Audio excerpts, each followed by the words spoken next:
No, mal. Dámelo, porque necesito que falta para un botón. Y con uno solo. Con uno solo. O hacemos dos.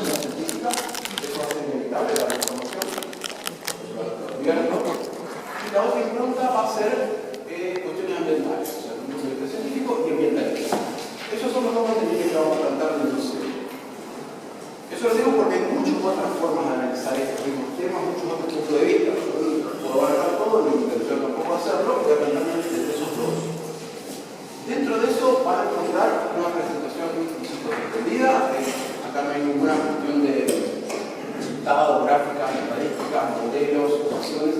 Todos esos aspectos científicos los vamos a reducir a conceptos.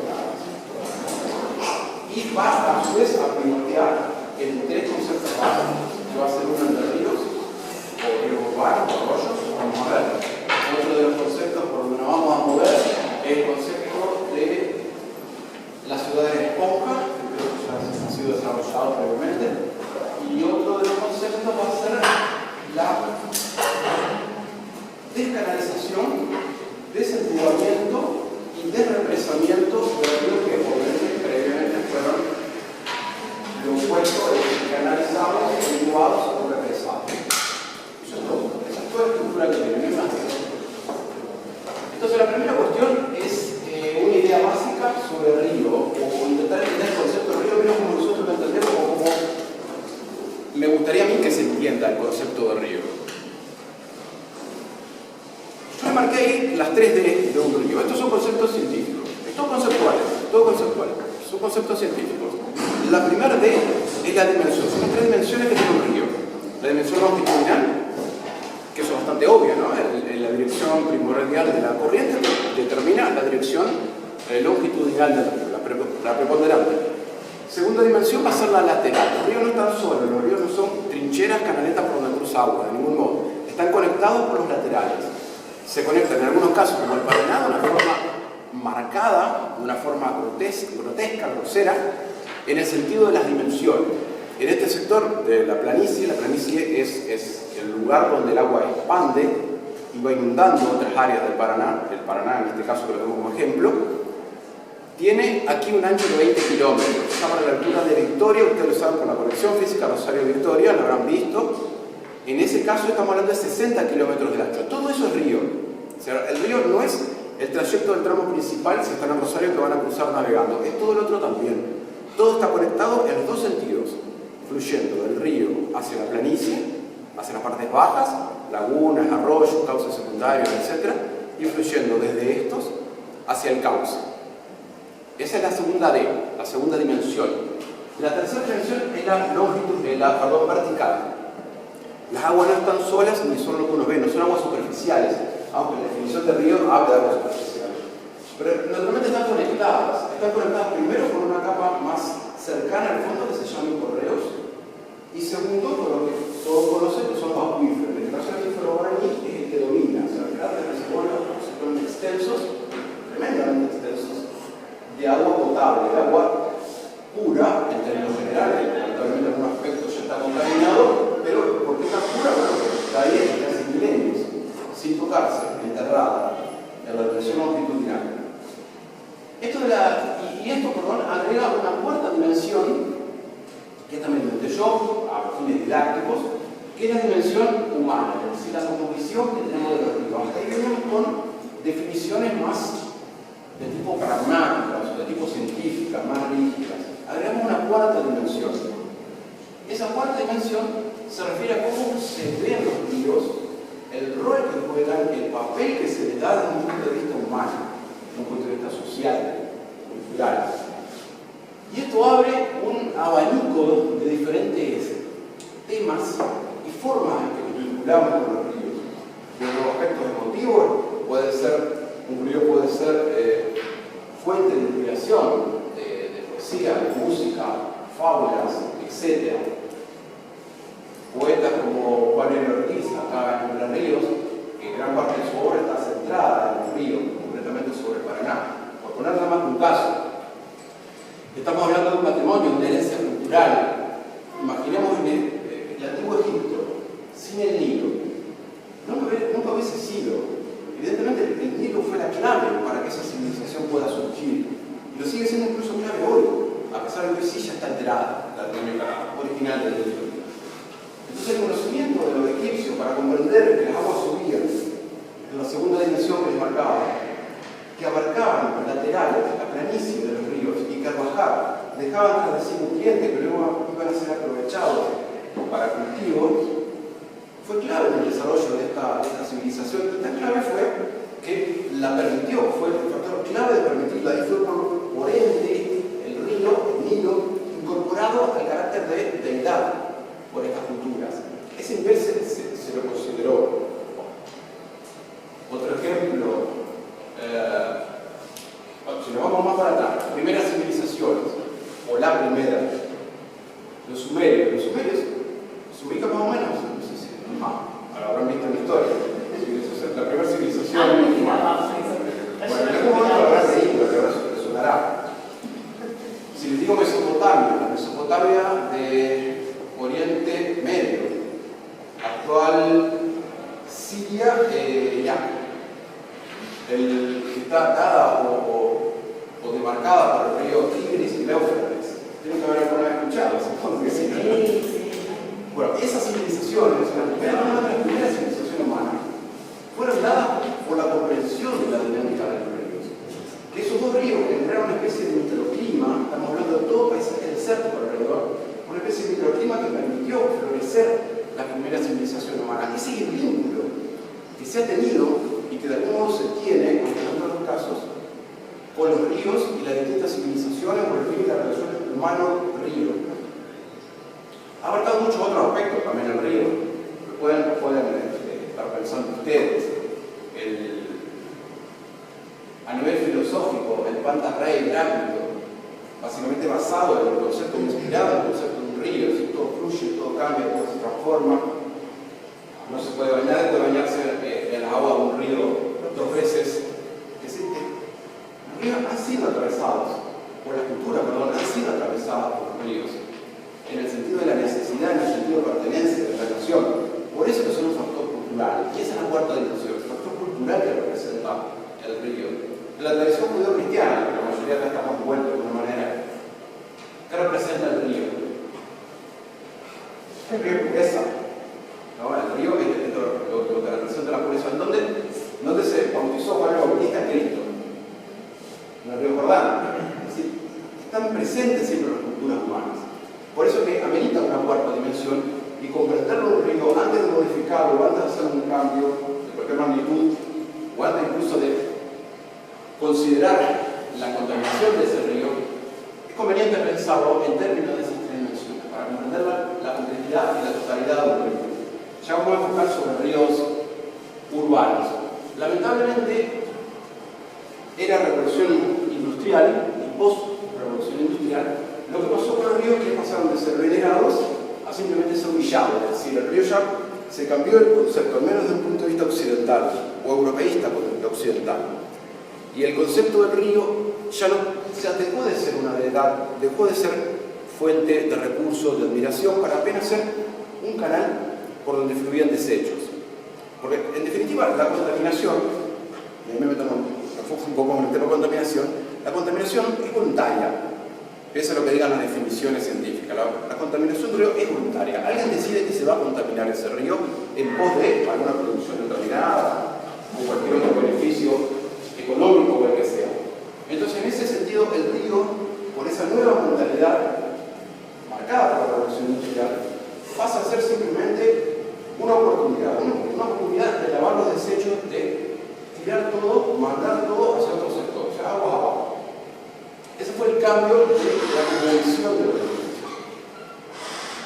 Ahora entramos al segundo de los ejemplos. Cuando le comentaba los anteriores, es por supuesto para pensarlo en términos de los ríos urbanos también. No pensamos solamente en las grandes dimensiones del Paraná, estamos pensando también en los ríos urbanos. Ellos visitaron Paraná, ¿no? Ustedes visitaron Paraná. Bueno, ahí vieron algunos arroyos, vieron más o menos la baja calidad en la que están los pollos o arroyos, sin las condiciones extremadamente vergonzosas en las que se encuentran esos ríos. Cuando digo arroyo o río es lo mismo. Para dentro de la disciplina ideológica a la que pertenezco, no hay diferenciación. Eso no es lo que es la mercado. Entonces les decía, use ese concepto para pensarlo en términos de cualquier río, aplicado a lo que sea. Un gran río o un arroyito, un riacho, un hilo de agua que cruza por el patio de alguna casa, de algún municipio, de alguna ciudad. O sea, la pregunta entonces sería, nosotros que el río Paraná y sus ramificaciones, ríos, arroyos, no sé cómo se llaman, justamente, por ejemplo, el Antoñico, ¿se le puede decir que es parte del río, forma parte del sistema, tiene un nombre particular? Sí, claro. Hay tres, el primer desglose del concepto. El río, el Antoñico está en la cuenca de Paraná, por supuesto, porque sus aguas desembocan en el Paraná, pero tiene un origen propio. Entonces es un efluente del Paraná, es decir, vuelca sus aguas en el Paraná. Es parte, sí, claro, es parte. Tiene en algún punto hasta la misma dinámica, comparte dinámica. ¿En qué sentido? Cuando crece el Paraná, sus aguas ingresan al Antoñico, en dirección contraria a la del flujo del mismo río. Esos ríos, como el Antoñico, son fuertemente fluviales, es decir, dependen de la lluvia, del régimen fluvial. Llueve mucho, el río crece, manda todas las aguas hacia el Paraná. Están en una interrelación. Claro, o sea que en confusión a veces para nada también ingresa agua. Bueno, que también es el río corre por pendiente, no por gravedad, hay una pendiente. El Paraná está acá, el Antoñico viene bajando la barranca. Si el Paraná crece y está acá, obviamente sus aguas van a inundar al Antoñico, porque la masa de agua del Paraná es mucho mayor a la del Antoñico, por lo tanto, en esa confluencia de fuerza siempre va a ganar el Paraná. Sus aguas van a ingresar hacia el río. Pasa lo mismo, exactamente lo mismo en todos los arroyos del Paraná, en todos los ríos urbanos del Paraná, exactamente la misma situación. Pero se puede llamar el nombre propio para llamarlo de río, lago. Desde un punto de vista limnológico, es decir, la limnología es la rama de la ciencia ambiental que se encarga de las aguas dulces, ¿sí? Ríos, lagos, arroyos, etc. No hay diferenciación, nosotros decimos río, nada más. Se da el carácter al río en cuanto al caudal. El caudal, que es la cantidad de agua que fluye por unidad de tiempo, metros cúbicos por segundo, que es lo más habitual, que va a dar la magnitud, el tamaño, la impronta, la personalidad de esa río. Pero siempre es río. A mí no me gusta mucho la palabra arroyo, a veces la uso de todas maneras, porque casi que le estás quitando un poco de protagonismo. Es río de todas maneras. El segundo, es para hablar con propiedad, porque uno por ahí sobreestima, ¿no es cierto?, el concepto y lo usamos mucho y por ahí la duda es importante. Ese es el primero, entonces, de los conceptos que le quería mencionar y dejar de nuevo claro las 4 dimensiones que tenemos que tener en mente cuando pensamos en un río. Es decir, ahora las intervenciones. Imagino que ustedes están pensando en intervenciones urbanas, en los ríos que visitaron. Pensar esas 4 dimensiones y no menospreciar la 4ª dimensión que a veces no se considera en ese tipo de ejercicio. Y el segundo, lo que decía de la triangulación de conceptos, es el de Ciudad Esponja, que lo vieron, creo, ya, o algo. Sí. Bueno, algo se vio. El concepto de este río es básicamente cómo lidiar con los fenómenos naturales, es decir, con lluvias, con crecientes de ríos, etc. ¿Cómo se puede manejar esto en una forma racional? Es un concepto nuevo, por lo tanto involucra aspectos verdes, si se quiere, aspectos ambientales deben considerarse dentro de este concepto, o están presentes dentro de este concepto. Es un concepto muy ambicioso, lo hizo un arquitecto chino, con Jianzhu, si es que la pronunciación correcta. Los chinos siempre están al frente de este tipo de cosas, de reconocerlo, han hecho cosas fantásticas y las siguen haciendo. Yo creo que el concepto este debe ser uno de los conceptos que cambia el comienzo del siglo XXI, obviamente referido a estos temas. Pero es que el concepto es sumamente interesante, es un concepto amigable, absolutamente amigable con el ambiente, que intenta no solo solucionar un problema, el problema de la inundación, el problema de las tormentas, lluvias copiosas, etc., crecientes extraordinarias del río, sino que además hacerse amigo de esa situación. Y esto es lo que yo más rescato del concepto. Lo que básicamente se propone para ciudades chinas, como pensado ahí, insisto, es que el 80% de las áreas urbanas debe absorber y reutilizar el 70% del agua de lluvia. Es decir, no desperdicio nada, un 10% es nada. Es decir, cae agua, inunda, eso es bueno, es una fuente de agua potable. Esa es la primera concepción que quiebra por completo los paradigmas que se vienen utilizando hoy en grandes ciudades, Nueva York, por ejemplo, es decir, ciudades que no les interesa funcionar de esta manera y simplemente han puesto barreras y limitaciones al agua. Ciudades pocas lo que intentan es quebrar esa tendencia, es decir, vamos a darle ingreso al agua, simplemente la vamos a manejar en una forma racional. Vamos a ser amigos del agua como inundación o proveniente de inundaciones, lluvia, etc. Y la otra cuestión es, por supuesto, lograr que la infraestructura, fundamentalmente la infraestructura verde, logre absorber el agua. Es decir, no solamente la quiero utilizar, sino que además lo que no puedo utilizar también lo quiero absorber. Por supuesto, si pensamos en infraestructura verde, pensamos en absorber, inmediatamente tenemos que quitarnos de la idea, o buscando la cabeza con la idea de grandes canalizaciones o grandes desvíos, grandes manejos de agua, porque naturalmente no es posibilidad de absorber en el concreto, en el cemento. Entonces, en ese sentido, son los grandes quiebres que se hacen. La idea de dejar que los ríos, si hay una ciudad cerca de un río, enorme cantidad de ejemplos, la ciudad justamente, como decíamos en un comienzo, se asienta cerca del río porque no fueron tontos, pero pensaron y vieron ahí una posibilidad, un recurso. De hecho, me vuelvo un poco con las ramas, pero el concepto, la palabra río, deriva del latín rivas, etimológicamente hablando, deriva de rivas. Riberas deriva de ese mismo término, de rivas. Y la palabra rival viene del mismo origen, de río. ¿Y por qué? Porque originariamente, estamos hablando del Imperio Romano, dos ciudades que se instalaban en riberas distintas automáticamente eran rivales. Desde ese mismo momento que lo hacían, porque competían por el mismo recurso. Esta fue la importancia que tuvo hasta ese momento el río. O sea, hasta etimológicamente podemos entender y comprender cómo derivan los conceptos y, por supuesto, la importancia que se le da a cada uno. El ejemplo que les quería mostrar de Ciudad Esponja, en Wuhan. Wuhan es donde comenzó la pandemia. Esto es Wuhan del aire, desde el aire. ¿Por qué es lo más interesante para ver acá? Fíjense que el paisaje no es tan distinto. Wuhan está asentada a las dos márgenes del río Yangtze. El Yangtze es un río similar en cuanto a dinámica y morfología al Paraná, pero el doble de caudal. Estamos hablando de un río del doble de dimensión del Paraná, que ya a su vez es extraordinariamente grande y está dentro del top 10 de los ríos más grandes del planeta. El Yangtze creo que está como en el tercer o cuarto lugar, una cosa así. El paisaje no es tan distinto. Se ven lagunas, se ven conexiones de esas lagunas.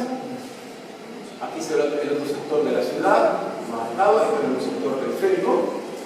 Y lo que llama la atención son los puentes. Dos puentes aéreos, un puente ferroviario y otro carretero, todos aéreos. ¿Y por qué los hacen aéreos? Es costosísimo hacer aéreos. Porque las cuestiones mentales también tienen un costo. ¿Por qué los hacen aéreos? ¿Alguna idea? Tiene que ver con la segunda dimensión. Cabrón, no, usted no. ¿Alguna idea? Permite que aumente la cantidad de agua. Sí, permite que libera la situación. Es decir, el río crece, estas lagunas se inundan y el agua pasando de una a otra sin obstáculo. Se mantiene lo que se llama, en ciencias ambientales, en ciencias biológicas, la conectividad. Se permite que se conecten los distintos ambientes de forma lateral. La segunda dimensión que les decía al comienzo de la charla. Esto fue resuelto, esta misma situación, por ejemplo, en el caso momento la relación física no se ve en la historia, fue resuelto con terraplenes. O sea, no les importó esta idea, simplemente se terraplena y ya está. El terraplén era mucho más barato, por supuesto que consideraba, no es dragar y reflular tierra. Eso es como tener resuelto la situación. La situación a nivel vial tener resuelta, pero no a nivel ambiental. Esta es una forma, por supuesto, que es cara, no hay duda, pero una forma sumamente racional de resolverlo, donde las fluctuaciones se dejan libres. Si el agua crece no me importa, está allá abajo, yo lo uso por arriba, no pasa nada, se conectan todos los ambientes. Perfecto. Esta es una foto de la marca del río Chelsea. Esa es una de las partes de la ciudad, ¿no? La ciudad se divide en dos. De hecho, la historia de esta ciudad es, originariamente eran dos ciudades rivales, eran exactamente eso, literalmente eso. Estamos hablando de 200 o 300 años atrás.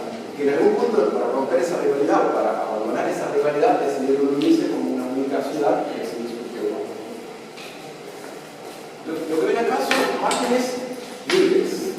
Es decir, tengo un nadador ahí. Un nadador. Lo que ven son márgenes libres. Esto se llama macrófitas, que son todas las plantas acuáticas. Esta es la misma, un paisaje parecido al del Paraná, que son los tamanitales que se ven ahí. Márgenes libres, sí. No hay un muro acá, no hay nada que limite y que diga que no puede pasar más acá. Márgenes libres. La única intervención que hay acá es que la foto no se ve, pero ahí hay un mallado de, ¿cómo se llama? Malla. Tipo malla encima, así parecido a eso, ¿no? Como la de los sembrados. Esto lo hacen, por supuesto, para sujetar ahí estas piedras y evitar la erosión, lo menos la erosión severa. Una primera barrera simplemente para la erosión, no para el agua. Y luego viene la arena. Lo vamos imaginando y nos vamos trasladando lateralmente, es decir, estamos en el cauce principal. Y acá nos vamos moviendo hacia el cauce principal allá y vamos moviendo lateralmente. Pasamos a la primera parte, la margen inmediata. Nos vamos un poquito más, ¿con qué se encuentra después del agua? Esto que parece un descuido está finamente planificado. Estos son espacios que se dejan con vegetación nativa, libre, esto es alto, 2 metros de altura. Lo único que es son algunos pequeños caminitos que la gente ha empezado a hacer. Y se hace con la idea de, que hemos visto que era parte del concepto, la idea de reabsorber, era parte del concepto de ciudad de esponja. Estos se dejan con ese propósito. La lluvia tiene donde ser incorporada, es decir, que no corra por una calle de afuera. Otra de las barreras, ya un poco más alejado, son parquecitos de este tipo, como el que están acá. Se llama más al estilo chino. Bueno, eso es pero en el sentido, ya estamos acercándonos a la ciudad, estamos yéndonos más al centro de la ciudad y son una especie de cuadriláteros que han dejado bien parquizaditos, la gente va, se toma fotos, ese tipo de cosas. Y finalmente tenemos esto. Aquí de este lado estaría el río, nos vamos moviendo el sitio transversalmente y llegamos acá. Esta pendiente es la única barrera física, que después que el río atravesó todas las otras circunstancias, a lo cual se va ampliando en el cauce, a medida que va subiendo, va abarcando más posiciones en el cauce, ensancha, se va encontrando con todas estas infraestructuras verdes y esta que no es tan verde, que tiene una pendiente grande, porque claro, arriba ya están las construcciones, ya están los edificios, las calles, etc. Este es el punto donde ya no se le permite más pasar al agua. Pero que tampoco tiene necesidad de hacerlo, porque las inundaciones llegan hasta este sector y muy ocasionalmente hasta aquí. Y si llegan hasta aquí no pasa nada, no inunda ninguna infraestructura de la ciudad como tal. Lo único que inunda es esta esplanada, que cuando baja el agua simplemente chinos hay muchos y los pueden barrer al sedimento que hay detrás. Es muy simple. Desde el aire se ve así y por eso se llama ciudad de esponja. Porque esto es acordar, no solamente para la capacidad de absorción, sino que esto también hace acordar a los agujeritos de las esponjas. Y básicamente es un principio sumamente simple. Pero se necesitó, ¿cuántos?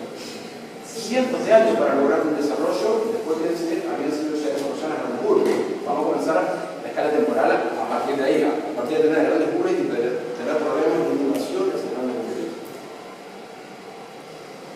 Esta ciudad entera está puesta en una situación similar a Santa Fe. Es decir, están en plano, no hay nada, acá no hay montaña, no hay barranca, no hay nada. ¿Tienen problema de inundación? Ninguno. Y es cierto, hay una infraestructura que costó, tuvo su costo, pero la idea y el desarrollo de la misma fue logrado hasta plasmarlo en algo concreto. En esta otra foto se ven algunas cosas más claras. Se dejan lagunas, estos enormes áreas verdes que son muy bajas y no se construyen. Lo que veíamos al principio, esas grandes conexiones viales que van por encima de esos lagos y no los afectan, acá no hay ningún terraplén que la sujete. Y luego se dejan, que acá no se aprecia muy bien, pero hay muchas conexiones en la ciudad, muy pequeñas, algunas son naturales, otras son artificiales, para garantizarse que todas las lagunas que están en la planicie a su vez tengan conexión. Cada una de esas conexiones a la planicie lo que hace es elevar menos el nivel del cauce, porque ya el agua que fluye sobre el cauce no está causada, es decir, no está dentro de las márgenes de propiedad.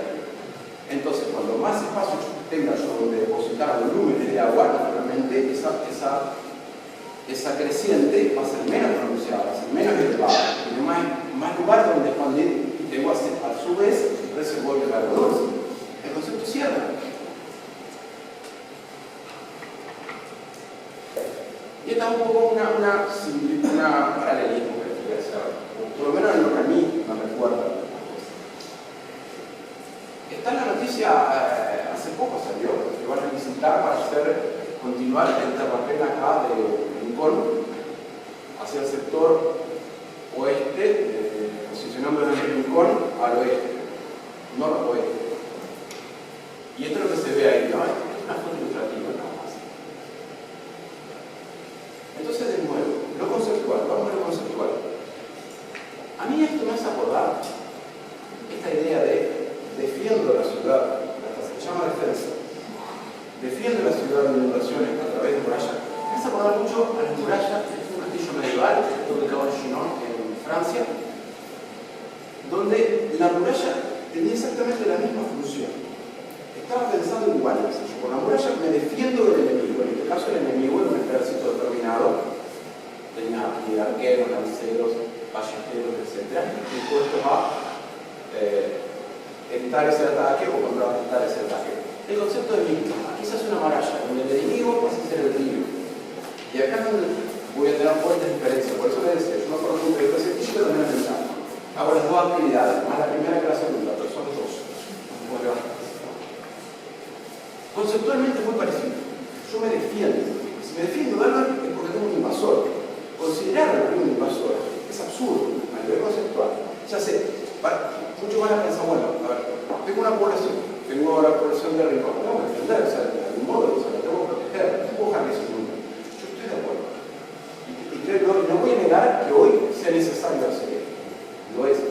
El punto es, y desde un punto de vista urbanístico, en dónde planificamos poner una ciudad, dónde planificamos que se va a instalar una ciudad.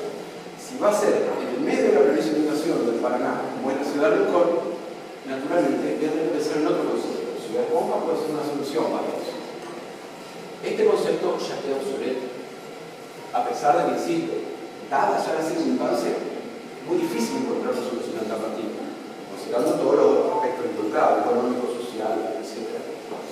Ahora, el problema de esto es que se generan anillos que aíslan la ciudad y aíslan todo ese sector. Eso va a cambiar la dinámica del río. Si el río ella no puede funcionar de la misma manera que funcionaba antes. Si a un sector yo del río lo aíslo, el agua que antes ingresaba ahí, naturalmente le estoy recostando los caudales sobre otro sector. Ese sector va a crecer más de lo que hacía antes, porque le estoy acotando. Esas son las consecuencias que va a tener ese tipo de acción. Esa es solamente una. Hay muchas otras consecuencias. Ahora, desde un punto de vista ingenieril, que la solución funciona, sí puede funcionar. No lo voy a descubrir acá porque no es mi área de expertise. Ahora, desde un punto de vista ambiental, y me atrevo a decir urbanístico, y ahí vamos a tener diferencias en qué soluciones encontramos, o al menos para las próximas ciudades que se planifiquen, no sé qué se ríen, las próximas ciudades que se planifiquen, en dónde las vamos a estar planificando, en dónde vamos a tener esas ciudades se instalen. Dicho de forma grotesca,